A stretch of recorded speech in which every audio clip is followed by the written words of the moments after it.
The project began with Stephen Graham, who came to me and said to me, "You need to write something for me and Jodie." I love this character, I really do, you know what I mean?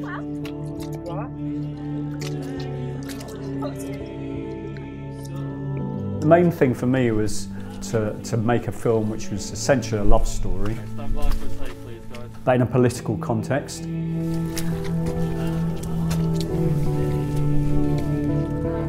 I've never really been a part of a project like this. It's so relevant and it's very confronting and it feels extremely important.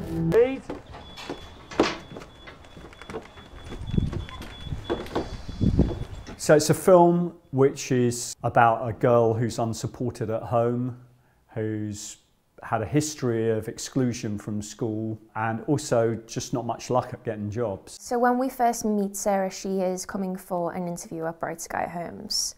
She wants the job desperately. She wants to work, and I don't think she sees a care home as being her place. I think she sees it as an opportunity to earn some money, and then is really pleasantly surprised and overwhelmed by the connection that she makes with the people, and also actually how good she is at her job. I think they're like kindred spirits in a way. He's very mischievous, and I think he makes her laugh. I think she sees that, there's a lot of life left in him. And I think they get on. She wants to look after him, and she ends up becoming someone who he kind of cherishes and wants close by. And they both, in the end, they both kind of need each other as much as the other does. We're using real clippings of newscasts or, the radio, and even we've just done a scene where the radio was on, and even hearing it out loud, I was like, wow, it's so real because it's happening right now. Jodie's character, Sarah, I was a learning support worker and I worked in a school. And there's a few kids from that where I just kind of keep going back to when thinking about Sarah. She's the sort of person that people move away from on the bus. She's just got an aggression within her. With Jodie, we've been modulating it through the rehearsal process, so she's not quite like that now. She's slightly different from that. But just seeing her do that is so exciting. One thing I love about Jack's work, and I always have, is that it feels so real. Because these homes, they sound so full of life, they become this huge family, and they put so much of themselves into the work that they do. Mark likes to rehearse, which is a joy. It's a blessing, and you can, that's where you can really find character traits, and you can really find the background for your character. Tony, we need to get you out of here. Okay?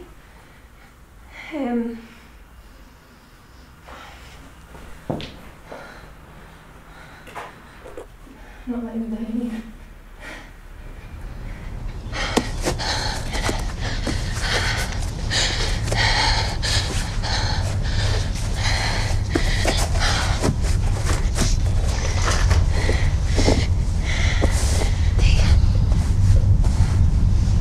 Rehearsals particularly were great for kind of just reading off the page and seeing how the dialogue sounded for everyone, and just establishing really important beats. With everything I do in a rehearsal room ahead of the shoot, and it's a way of making mistakes and taking risks and doing things that you could never do on set. With this, we went a little bit further. It was really about sort of finding the characters in a sort of more improvisatory way. It's like this thing of just one, yeah. Good. Like you go to it with a no or something, and then she manages to get in there, doesn't she? No. No, you don't! No! Come on! No! Get off! You're not mentioning questions, something you later rely on in court. Anything you do say, maybe given in evidence. Do you understand me? Please don't take him back there, you don't understand. Sarah, you're in enough trouble as it is, love. It's not something that you get a lot. And of course, because we're shooting this in like 5 weeks, like 6-day weeks, it's like, it's helpful and it's important that everyone knows what it is that they're doing. And then actually what I really admire about Mark and his direction is that, you know, he's always telling us not to rush things. You know, sometimes you feel like when you come to a scene, it's your lines are there, you know, this is the stage direction, and rehearsals were nice for finding those real life things, like those nuances, and just letting things breathe and letting things settle. I truly mean it. I mean it from the bottom of my heart. It's been an absolute joy working with Jodie. And I could just tell there was an immense talent there. You can just tell, do you know what I mean? You can tell when you're in the presence of someone who has that ability and has that kind of talent. She's magnificent. She's absolutely magnificent. You know, if you ask any actor who's in a scene with him, he gives you so much. There were so many reactions that I had that were just from the gut of watching him do what he was doing. Hey! Tony, it's Sarah. I'm your friend and I'm not scared of you. Steve, go away. There is a lot of seriousness, but there is, you know, there are so many characters and so many different personalities. You know, there's probably a lot of me and Stephen in there, in our sense of humour, and us Scousers are known for our sense of humour. It's going to go like that. You just want to pick me up and go on running. Violently. Yeah. She's so funny. It's like a little sister, do you know what I mean? But you don't have the shitty bits of it because we get on all the time because we don't live together and we're not trying to fight for mum and dad's attention. So it's really nice. It's been amazing. He's like, I feel like he's like a guardian angel of mine. Like a really mischievous Scouse guardian angel. I think that's very much what Sarah represents.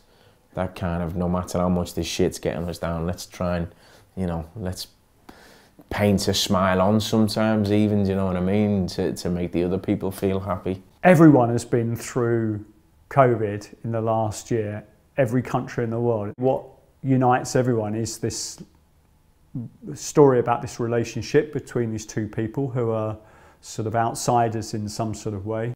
And that's the thing that takes you right through all this political context. And that's the thing which is at the heart of the piece. You realise and you get a sense of just the misinformation and lack of communication that was happening. This drama will bring that into light and make people more aware of what went on and what is still going on.